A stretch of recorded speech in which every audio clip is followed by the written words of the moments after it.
Hello दोस्तों, स्वागत है आपका हमारे YouTube channel knowledge is power में। और आज का जो हमारा लेक्चर है, इस लेक्चर में हम पर्यावरण अध्ययन की सीरीज स्टार्ट कर रहे हैं। ठीक है ना। हम धीरे धीरे क्या करेंगे, पर्यावरण के जितने भी चैप्टर हैं, जितने भी क्वेश्चन आज तक C TET, M P TET, U P TET, all TET, जितने भी टेटों में आज तक जो एग्जाम में क्वेश्चन आए हैं, उन सब जो पर्यावरण अध्ययन से दोस्तों जो क्वेश्चन आए हैं, उन क्वेश्चनों को दोस्तों हम यहाँ पे क्या करेंगे, डिस्क्राइब करेंगे और डिटेल में चैप्टर पढ़ेंगे। ठीक है ना। तो आइए स्टार्ट करते हैं वीडियो को। वीडियो स्टार्ट करने से पहले दोस्तों मैं आपको बताना चाहूँगा, यदि आपने हमारे यूट्यूब चैनल को सब्सक्राइब नहीं किया है तो प्लीज़ सब्सक्राइब कर लें, बेल आइकन को प्रेस कर लें, जिससे कि हमारे वीडियो के नोटिफिकेशन आपको मिलते रहें। और साथ ही साथ यदि वीडियो पसंद आए दोस्तों तो कृपया लाइक जरूर करें। तो आइए स्टार्ट करते हैं। तो आज का जो हमारा लेक्चर है दोस्तों वो है परिवार एवं मित्र। ठीक है ना। फर्स्ट ही चैप्टर है हमारा परिवार एवं मित्र। इस चैप्टर से दोस्तों, इस अध्याय से C TET, U P TET, M P TET में कई क्वेश्चन आते हैं। तो आज हम परिवार एवं मित्र चैप्टर को डिटेल से पढ़ेंगे। ठीक है ना। तो पढ़ते हैं। Family and friends. परिवार वह संस्था है दोस्तों जिसमें बालक का क्या होता है, जन्म होता है, विकास होता है और उसी में उसका अंत होता है। यहाँ पे क्या है कि परिवार वह संस्था है जिसमें बालक का क्या होता है दोस्तों, जन्म होता है, विकास होता है और उसी में उसका क्या हो जाता है दोस्तों, अंत हो जाता है। यहाँ पे यंग एवं मैक के अनुसार, यंग एवं मैक क्या लिखते हैं दोस्तों, कि परिवार प्राचीनतम एवं मौलिक मानव समूह है। तो ये परिभाषा एग्जाम में पूछी जाती है कि परिवार प्राचीनतम एवं मौलिक मानव समूह है। यह कथन किसका है? तो ये किसका है? यंग एवं मैक के अनुसार। इसका ढांचा समाज विशेष में भिन्न हो सकता है, परंतु केंद्रीय कार्य जैसे बच्चे का पालन करना, समाज की संस्कृति से परिचित कराना, सारांश रूप से उसके स्वरूप भिन्न भिन्न समाज में अलग अलग हैं, परंतु वे सभी रूप अपने सदस्यों को सामान्य घरेलू क्या देते हैं दोस्तों, शिक्षा देते हैं और उनके गुण विकास में सहायता करते हैं। ठीक है ना। तो अगर बात की जाए तो केंद्रीय कार्य होते हैं। ठीक है ना। परिवार, किसी भी मानव समूह को जो परिवार है वो केंद्रीय इकाई होती है दोस्तों। बच्चे का पालन करना, समाज की संस्कृति से परिचित कराना, सारांश रूप से उसका सामाजिकरण करना। महत्वपूर्ण चीज है उसका सामाजिकरण करना। परिवार का क्या है? सामान्य कार्य है। ये परिवार का कार्य है। परिवार क्या करता है? बालक का सामाजिकरण करता है। ठीक है ना। परिवार की रचना पति पत्नी और बच्चों से होती है दोस्तों। इसके स्वरूप भिन्न भिन्न समाजों में अलग अलग है, परंतु वे सभी रूप अपने सदस्यों को सामान्य घरेलू शिक्षा देती हैं। ठीक है ना। परंतु वे सभी रूप अपने सदस्यों को क्या देते हैं दोस्तों? सामान्य शिक्षा देते हैं और उनके गुणों में क्या करते हैं दोस्तों? सहायता करती है, गुणों में विकास करने में सहायता करती हैं। परिवार शब्द, अगर परिवार शब्द की बात की जाए दोस्तों, तो परिवार शब्द अंग्रेजी भाषा के फैमिली शब्द का ही हिंदी रूपांतर रूप है। फैमिली शब्द की व्युत्पत्ति लैटिन भाषा के फैमलस नामक शब्द से हुई है। ठीक है ना। तो पूछा जाता है कि फैमिली शब्द की व्युत्पत्ति है दोस्तों, वो कहाँ से, लैटिन भाषा में किस रूप से हुई है? तो फैमलस से हुई है। नामक शब्द से हुई है जिसका अर्थ है नौकर। क्या होता है दोस्तों? नौकर होता है। जिसका शाब्दिक अर्थ क्या होता है दोस्तों? नौकर होता है। लेकिन इस अर्थ में परिवार का अर्थ नहीं लगाया जाता। लेकिन इस अर्थ में क्या नहीं कर लिए लगाया जा सकता दोस्तों? परिवार का अर्थ नहीं लगाया जाता। फैमलस के विस्तृत अर्थ में परिवार समाज की ऐसी इकाई है जिसमें माता पिता, उसके विवाहित एवं अविवाहित बच्चे तथा अन्य सदस्य सम्मिलित रहते हैं और जो उत्तरदायित्व तथा स्नेह की भावना से परस्पर बंधे रहते हैं। तो परिवार समाज की ऐसी इकाई है दोस्तों जिसमें माता पिता, उनके विवाहित या अविवाहित बच्चे तथा अन्य सदस्य सम्मिलित रहते हैं और जो उत्तरदायित्व तथा स्नेह की भावना से परस्पर क्या रहते हैं दोस्तों? बंधे रहते हैं। ठीक है ना। तो आप में से सब लोग जानते हैं कि परिवार क्या होता है। तो ये परिवार की डेफिनेशन है दोस्तों, कई बार एग्जाम में पूछी जा चुकी है दोस्तों ये परिभाषा। परिवार शिक्षा का अनौपचारिक साधन है। तो पूछा जाता है कि परिवार शिक्षा का किस टाइप का साधन है दोस्तों? अनौपचारिक। ठीक है ना। ध्यान में रखना कि परिवार शिक्षा का अनौपचारिक साधन है और इतना होते हुए भी इसका महत्व अपने में अत्यधिक है। रेमंड के अनुसार, रेमंड क्या कहते हैं कि दो बच्चे भले ही विद्यालय में पढ़ते हों, समान रूप से शिक्षकों से प्रभावित होते हो, समान अध्ययन करते हो, फिर भी अपने सामान्य ज्ञान, रुचियों, भाषण, व्यवहार और नैतिकता में अपने घरों के कारण जहां से वे आते हैं पूर्णतः भिन्न होते हैं। ठीक है ना। रेमंड ने कितनी अच्छी बात कही है दोस्तों कि दो बच्चे भले ही विद्यालय में पढ़ते हो, समान रूप से शिक्षकों से प्रभावित होते हो, समान अध्ययन करते हो, फिर भी अपने सामान्य ज्ञान, रुचियों, भाषण, व्यवहार और नैतिकता में अपने घरों के कारण जहां से वे आते हैं पूर्णतः भिन्न होते हैं। मैकाइवर एवं पेज के अनुसार ये तो वेरी वेरी इंपोर्टेंट, यहाँ पे मैकाइवर और पेज को तो आप आईएमपी कर लीजिए दोस्तों। यहाँ पे मैकाइवर और जो पेज है दोस्तों, यहाँ पे ये आईएमपी है दोस्तों, आईएमपी है ये। मैकाइवर एवं पेज के अनुसार परिवार वह समूह है जिसमें स्त्री पुरुष के यौन संबंध पर्याप्त हैं और इनका साथ इतनी देर तक रहे कि जिसमें संतान उत्पन्न हो एवं उसका लालन पोषण हो दोस्तों।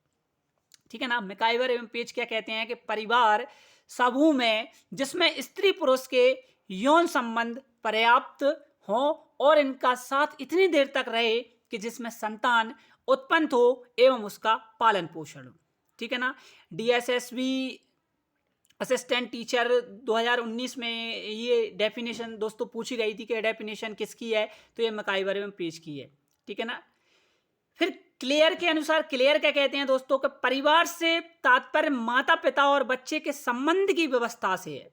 परिवार से तात्पर्य माता पिता और बच्चे के संबंधों की व्यवस्था से।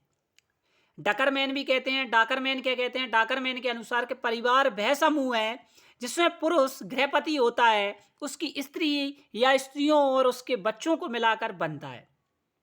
ठीक है ना। और उसमें कभी कभी एक या अधिक अविवाहित पुरुष भी होते हैं। ठीक है ना दोस्तों। तो ये कुछ विद्वानों ने या कुछ साइकोलॉजिस्टों ने अपनी अपनी परिभाषाएं दी हैं यहाँ पे परिवार के बारे में।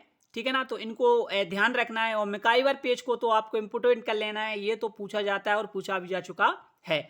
अब हम परिवार का वर्गीकरण पढ़ लेते हैं कि परिवार किस टाइप का होता है और किस टाइप से परिवार का विकास होता है। तो परिवार को आकार की दृष्टि से दो भागों में विभक्त किया गया है दोस्तों। एक होता है संयुक्त परिवार और एक होता है एकल परिवार। दोस्तों एग्जाम में कई बार पूछा जा चुका है कि एकल परिवार होता है। 4 ऑप्शन आते हैं, तो ध्यान में रखना है, संयुक्त परिवार होता है और एकल परिवार होता है। ठीक है ना दोस्तों। आगे बढ़, अब सबसे पहले है दोस्तों संयुक्त परिवार। संयुक्त परिवार प्राचीन काल से ही भारतीय सामाजिक जीवन का मुख्य आधार संयुक्त परिवार ही है। क्या? प्राचीन काल से ही भारतीय सामाजिक जीवन का मुख्य आधार संयुक्त परिवार ही है। संयुक्त परिवार में 2-3 पीढ़ियों के सदस्य शामिल रहते हैं और ये एक दूसरे से संपत्ति, आय तथा पारस्परिक अधिकारों एवं कर्तव्यों से जुड़े रहते हैं। संयुक्त परिवार में माता पिता, स्त्री पुरुष, भाई बहन, पुत्र वधू एवं उनके बच्चे, चाचा चाची, दादा दादी आदि एक साथ ही एक ही घर में निवास करते हैं दोस्तों। अतः संयुक्त परिवार का आकार बड़ा होता है दोस्तों। सदस्यों का एक दूसरे के प्रति असीमित उत्तरदायित्व होता है दोस्तों। सर्वाधिक आयु वाला व्यक्ति परिवार का मुखिया होता है और मुखिया ही प्रत्येक सदस्य के लिए आवश्यकता अनुसार धन का व्यय सम्मिलित धन से करता है। ठीक है ना। तो ये संयुक्त परिवार है यहाँ पे जो दिया गया है। तो संयुक्त परिवार में जो परिवार का बड़ा सदस्य होता है वही मुखिया होता है और वही आवश्यकता अनुसार क्या करता है, धन खर्च करता है। संयुक्त परिवार के कुछ गुण हैं, तो उन गुणों को भी हम पढ़ लेते हैं।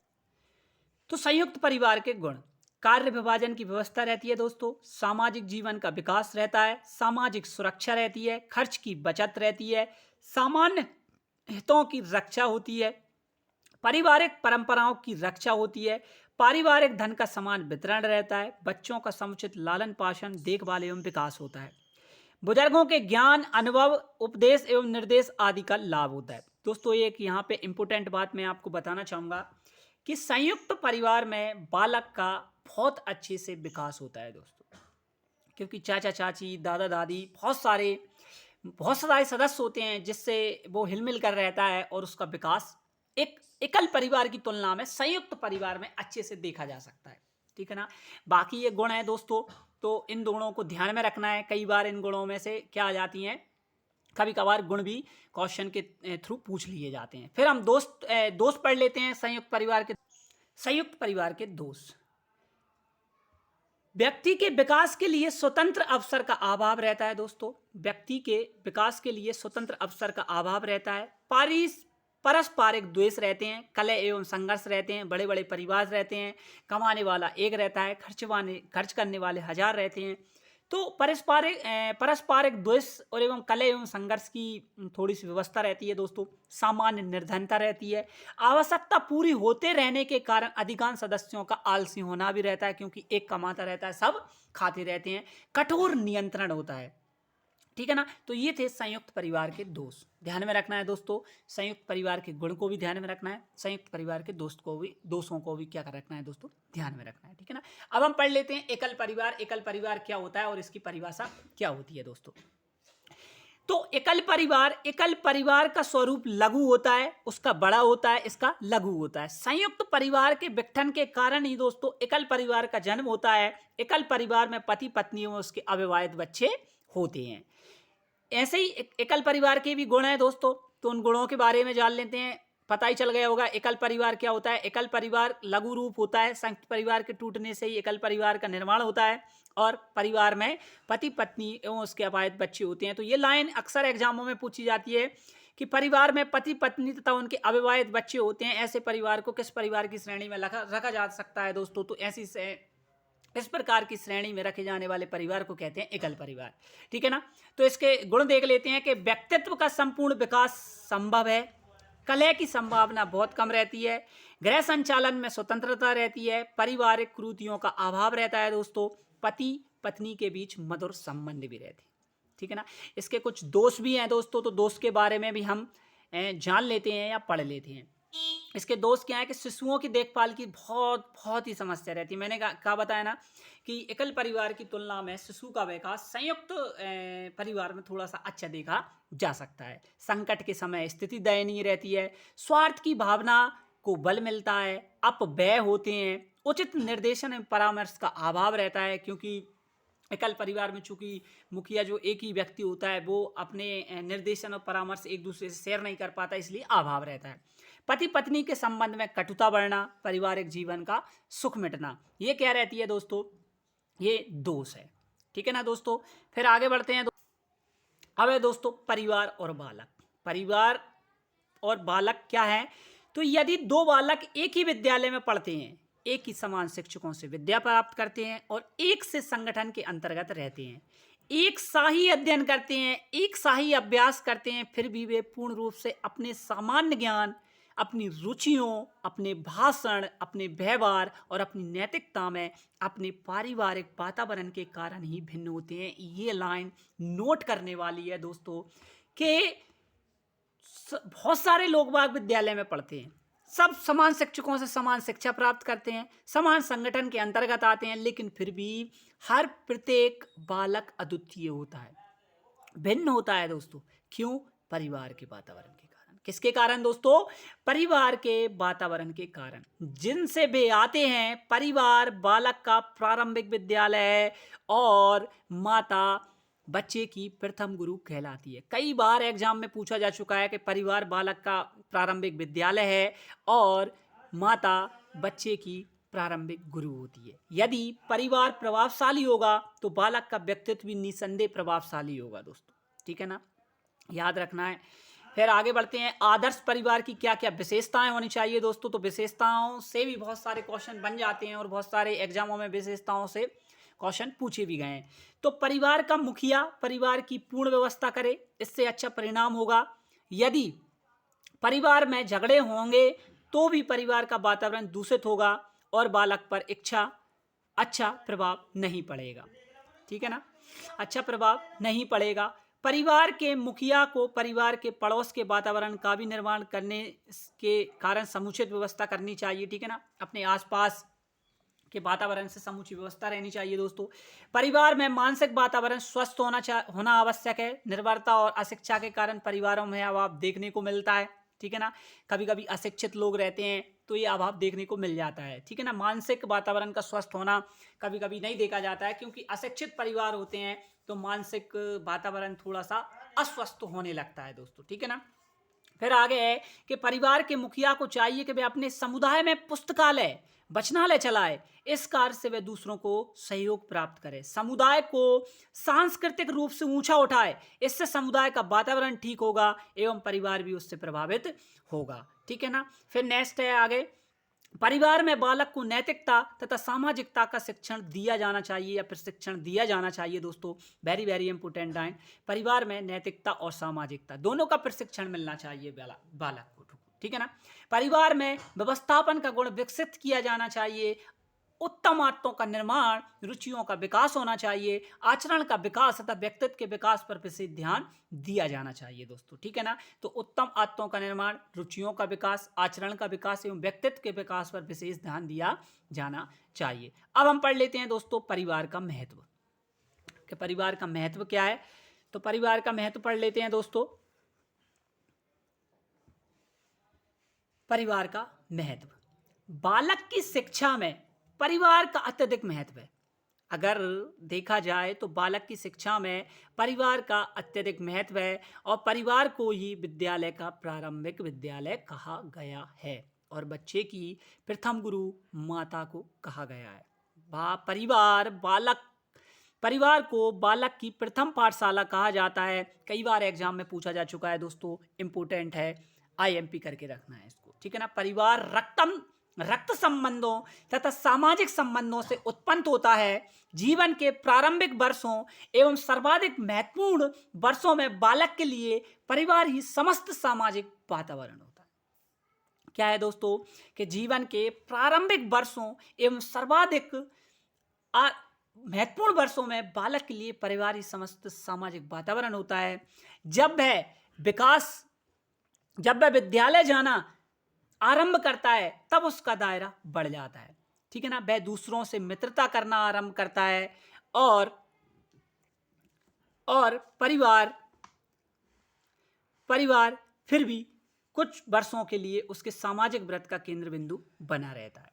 रूसो का विचार था, यहाँ पे रूसो क्या कहते हैं दोस्तों, रूसो एक बड़े ही दार्शनिक रहे हैं दोस्तों यहाँ पे, और रूसो ने कहा है, ठीक है ना, रूसो बहुत ही अच्छे फिलोसोफर रहे हैं दोस्तों। रूसो का विचार था कि समाज बालक को दूषित करता है, वह बालक की शिक्षा की व्यवस्था अलग करना चाहता है।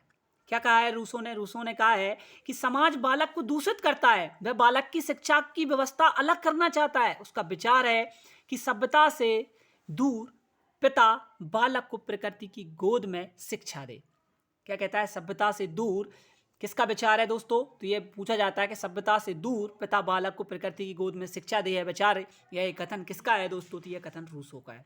यहाँ पे पेस्टालॉजी भी कहते हैं, पेस्टालॉजी भी दोस्तों बहुत अच्छे साइकोलॉजिस्ट रहे, मनोवैज्ञानिक रहे और कहीं ना कहीं फिलोसोफर भी रहे। रूसो के विचारों से विपरीत पेस्टालॉजी शिक्षा के अनौपचारिक साधन के रूप में, देखो यहाँ पे क्या कह रहे हैं कि रूसो के विचारे से विपरीत पेस्टालॉजी शिक्षा के अनौपचारिक साधन के रूप में शिक्षा को महत्व देता है। उनका मानना था कि घर शिक्षा का सर्वोत्तम साधन है। क्या घर शिक्षा का सर्वोत्तम साधन है, किसका मानना था, ये पेस्टालॉजी का मानना था दोस्तों। और बालक का प्रथम विद्यालय ही क्या होता है दोस्तों, घर होता है। क्या होता है दोस्तों, घर होता है, ठीक है ना। फ्रोबेल ने भी कहा है, ठीक है ना, फ्रोबेल ने किंडरगार्टन विधि दी है दोस्तों, ठीक है ना, मान बलोद्यान विधि इन्होंने दी है। फ्रोबेल पर भी पेस्टालॉजी का प्रभाव था। किसका प्रभाव था, पेस्टालॉजी का प्रभाव था। उसने बालक की शिक्षा में माता का महत्व बताते हुए कहता है कि माताएं आदर्श अध्यापिकाएं और घर द्वारा दी जाने वाली अनौपचारिक शिक्षा सबसे प्रभावशाली और स्वाभाविक होती है। तो यहाँ पे एक नोट याद रखना है आपको, क्या रखना है कि घर की जो शिक्षा होती है ना, वो औपचारिक नहीं होती है दोस्तों, अनौपचारिक होती है। कैसी होती है शिक्षा, अनौपचारिक होती है, औपचारिक नहीं होती है। और जो माताएं होती हैं वो आदर्श अध्यापिकाएं होती हैं और उनसे शिक्षा सबसे प्रभावशाली और स्वाभाविक होती है, ठीक है ना। मॉन्टेसरी ने भी यहाँ पे क्या कहा है, श्रीमती मॉन्टेसरी ने बालक की शिक्षा में घर का महत्वपूर्ण योगदान अनुभव किया है, ठीक है ना। तो मॉन्टेसरी ने भी क्या किया है, घर का महत्वपूर्ण योगदान अनुभव किया है, ठीक है ना। उसने विद्यालय को बचपन का घर कहा है। तो बचपन का घर, विद्यालय को बचपन का घर किसने कहा है, मॉन्टेसरी ने कहा है, किसने कहा है? मोंटेसरी ने कहा है। बचपन का घर, विद्यालय को बचपन का घर दोस्तों किसने कहा है? मोंटेसरी ने कहा है। तो याद रखना है। आगे बढ़ते हैं दोस्तों।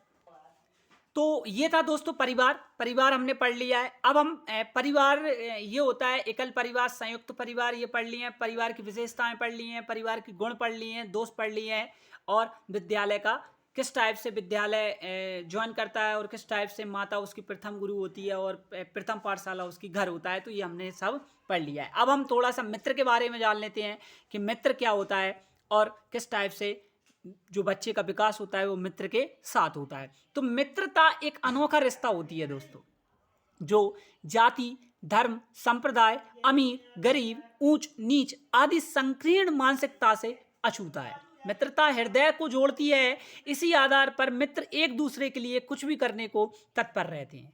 ध्यान में रखना है, ठीक है ना।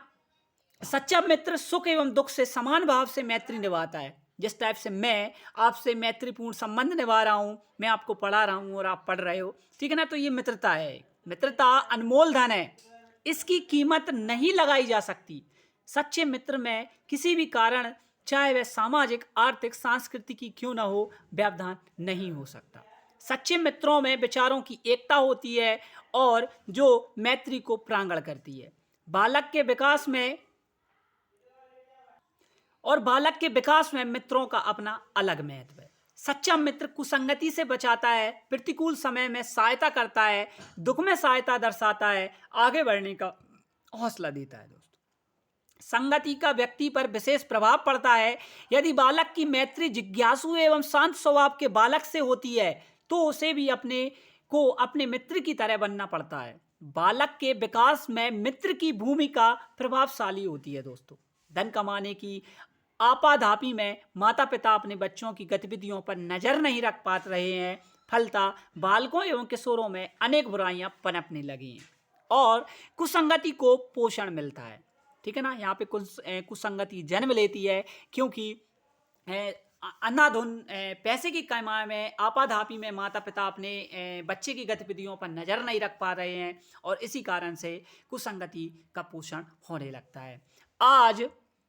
आज जहां हमारा पारिवारिक एवं सामाजिक वातावरण दूषित हो रहा है, ऐसे हालात में माता पिता का अपने बालकों के व्यवहार एवं क्रियाकलापों पर नजर रखना आवश्यक हो जाता है। यदि इनमें कोई अवांछनीय बदलाव आ रहा है तो उसे मित्रवत व्यवहार द्वारा नियंत्रित करने का प्रयास किया जाना चाहिए, ठीक है ना।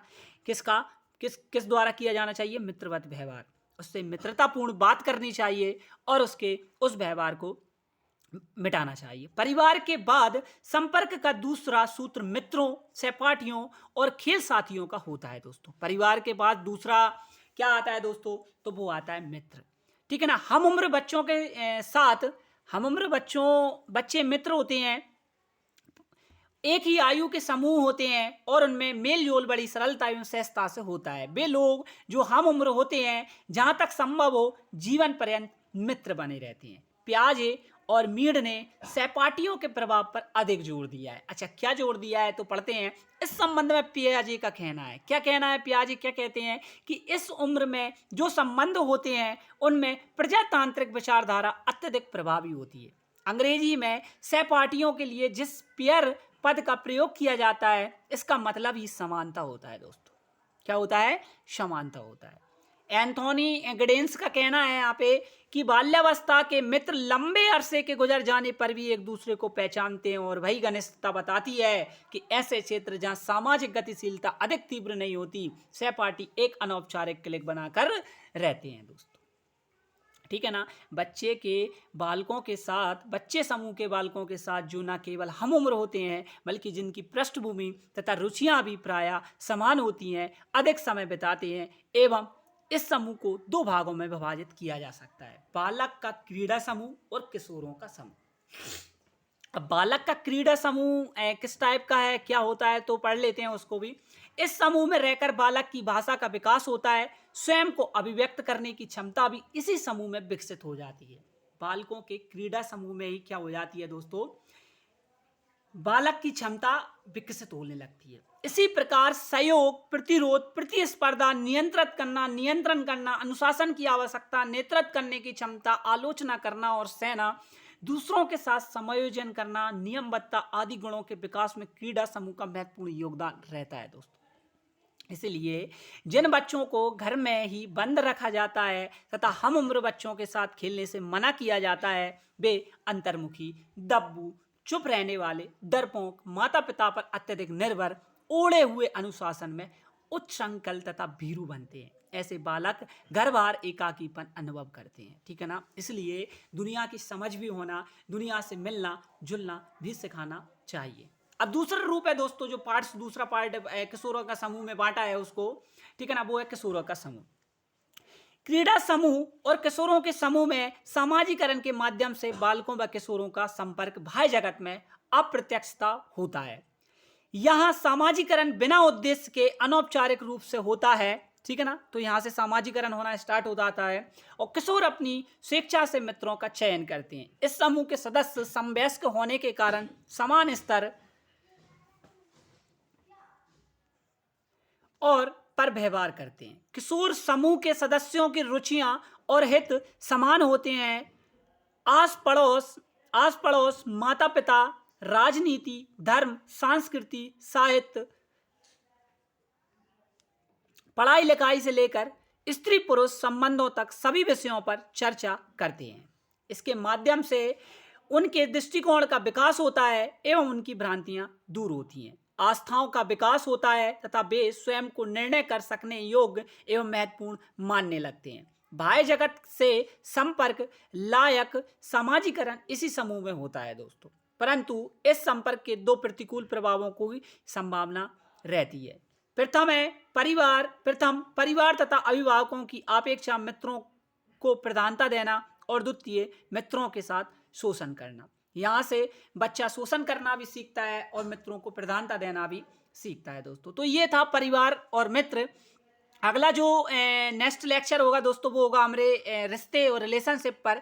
तो यह वीडियो हम यहीं स्टॉप करते हैं दोस्तों। वीडियो पसंद आई हो तो प्लीज़ लाइक करें और चैनल को सब्सक्राइब करें। धन्यवाद, थैंक यू।